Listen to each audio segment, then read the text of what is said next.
Hello friends, good morning. आज हम एक न्यूज़ देखने वाले हैं जो फाइनेंशियल एक्सप्रेस में आया है। आज का डेट है 3 सितंबर 2020। तो उसमें ये क्लियरली मेंशन किया हुआ है कि नीति आयोग ने ऐसा प्लान दिया है गवर्नमेंट को कि UCO bank, bank of Maharashtra and Punjab national bank को सेल कर दीजिए। ठीक है।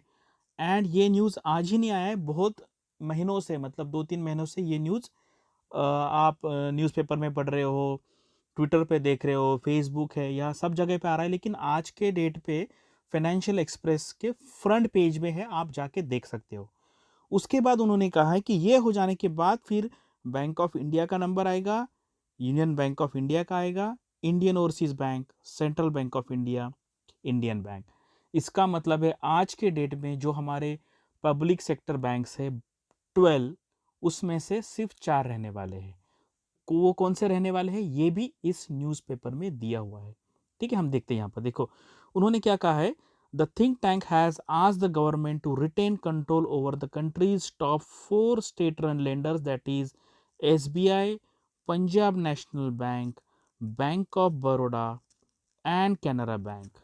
बस यही 4 बैंक रहेगी, बाकी सारी बैंक्स को वो सेल कर देंगे या फिर इसी में से किसी में उसको मर्ज कर देंगे। ठीक है, तो यहाँ पे क्लियरली लिखा है कि 4 banks merge the rest with them और ट्रिम द गवर्नमेंट। ट्रिम मतलब कम कर दो। ठीक है, ट्रिम कम कर दो stake in the latter to 26% over time, मतलब 26% तक उसका सेल कम कर दो। और आपको पता है 50% के नीचे अगर गवर्नमेंट का स्टेक गया तो वो प्राइवेट बैंक हो जाता है।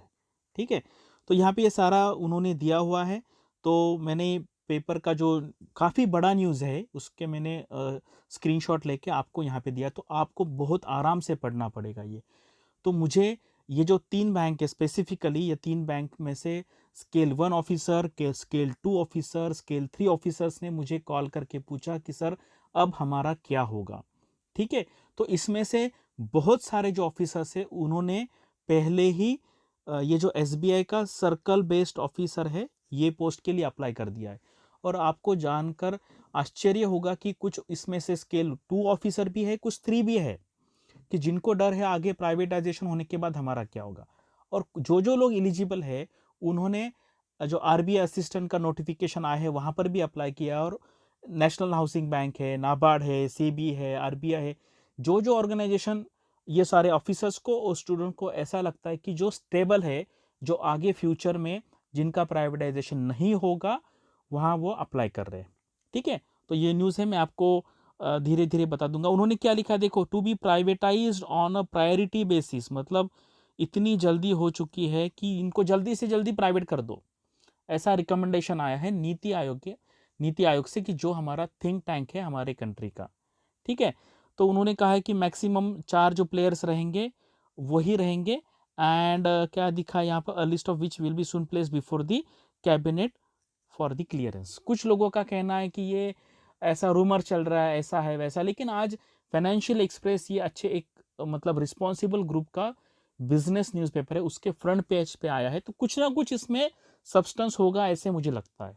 ठीक है, तो उन्होंने कहा है कि जो रिमेनिंग 5 बैंक है, जो मैंने लिखा था कि बैंक ऑफ इंडिया है, उसके बाद यूनियन बैंक है, इंडियन ओवरसीज बैंक है, सेंट्रल बैंक है एंड इंडियन बैंक, तो गवर्नमेंट में आइदर अमलगमेट मतलब उसमें मर्ज कर दीजिए, और to stake in the future और spirit time before existing fully. देखो क्या है before existing fully, existing fully मतलब सब कुछ उन्होंने गवर्नमेंट में स्टेक निकाल दिया है। ठीक है, तो ये नेक्स्ट पेज पे आया हुआ है। सेकंड पेज पे उन्होंने पूरा क्लियरली हिस्ट्री बताया कि क्या क्या हुआ है यहाँ पर, कि एक्चुअली ये क्या रीजन बता रहे हैं यहाँ पर, कि जो कैपिटल इन्फ्यूजन है, जो बेसल नॉर्म का कैपिटल इन्फ्यूजन का जो रिक्वायरमेंट है, कितना इतना का कैपिटल चाहिए, इसीलिए वो गवर्नमेंट सोच रहे कि वो भेज देंगे। लेकिन वी आर अ सोवेरेन नेशन, आपको पता है हम इंडिपेंडेंट नेशन है, एंड वी कैन डिनाई, हम क्लियरली बता सकते हैं ये बेसल को कि हमें अभी इतनी जल्दी नहीं करना है। और पूरे वर्ल्ड में अभी इतना पैंडेमिक सिचुएशन है, इकोनॉमी वीक पे है, तो हम क्यों डर रहे हैं या बेसल से कि हमें उनका नॉर्म्स अडर करना है। हम बोलेंगे हम 4-5 साल बाद उसको अडर करेंगे, पहले ये पोस्टपोन हो चुका है। अगर आप देखेंगे बेसल का डेवलपमेंट, तो पहले ही ये पोस्टपोन हो चुका है, तो हम बेसल के लिए हमारे बैंक्स क्यों सेल करने का। ठीक है, तो आप भी इस पे सोचिए कि बेसल के लिए, बेसल का जो नॉर्म है उसको डर के अगर हम ये सेल करने का सोच रहे तो ये this is not a good decision, ऐसे मुझे लगता है। आपको क्या लगता है, आप वहाँ पे बता सकते हो। तो उन्होंने थोड़ा सा हिस्ट्री भी बताया कि इंदिरा गांधी ने पहले 14 बैंक थे वो प्राइवेट थे, तो उसको नेशनलाइज कर दिया, उसके बाद 1980 में कर दिया। आप सबको पता है, आपने ये पढ़ाई भी किया होगा। मतलब जो अभी स्टूडेंट है जो एस्पायर कर रहे हैं बैंकिंग जॉब्स के लिए, और जो ऑलरेडी ऑफिसर्स है उनको भी सबको ये पता है। ठीक है, तो उन्होंने पूरा पूरा मतलब पहले 27 थे, अब 12 है, और अभी पहले ये 3 और फिर ये 5, तो 8। अगर फिर 12 में से 8 गए तो 4 ही बचेंगे। ठीक है, जो 4 बैंक्स का नाम मैंने पहले बताया था वही है। कैनरा बैंक है, उसमें बैंक ऑफ बड़ौदा है, पंजाब नेशनल बैंक है, एंड SBI है। तो यही बैंक्स रहेंगे बैंकिंग इंडस्ट्री में। तो ऐसा गवर्नमेंट का कहना है। लेकिन अब आप ये पढ़ लीजिए। लेकिन आप देखिए, मुझे लगता है कि अगर आप 4 ही बैंक रखेंगे तो हम बोलते हैं रिस्क जो होता है ना, रिस्क, तो रिस्क इसमें होता है, डाइवर्सिफिकेशन में रिस्क होता है। अगर आप इतने, हम इसको कहेंगे ना टू बिग टू फेल हो जाएगा, फिर वो हमें कुछ भी हो जाने दो, उसको हमें बचाना पड़ेगा। ठीक है, और ऑलरेडी बैंकिंग सेक्टर अभी स्ट्रेस में है। तो अगर आप कंसंट्रेशन और 4-5 जगह पे ही कर देंगे तो इन फ्यूचर रिस्क हमारा ज़्यादा बढ़ जाएगा। आप देखिए ना, मतलब पिछले 40-50 साल में जितनी सारी बैंक चल रही थी वो अच्छी चल रही थी, मतलब ऐसा नहीं था कि लॉस में था। तो अभी ऐसी क्या सिचुएशन आ गई बेसल की वजह से कि हम ऐसा सोच रहे कि हम इसको सेल कर देंगे। ठीक है, तो अभी लेकिन आप जो ऑफिसर्स हो, अभी जो काम कर रहे हैं या जो स्टूडेंट है, उन्होंने ज़्यादा डरने की ज़रूरत नहीं है। मतलब आप ऐसा मत सोचो कि प्राइवेट हो जाएंगे तो आपको दूसरे दिन निकाल देंगे।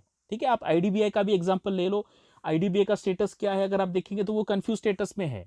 किसी को पता नहीं कि पब्लिक सेक्टर है उसको प्राइवेट सेक्टर कह सकते हैं। अभी LIC के हाथ में है।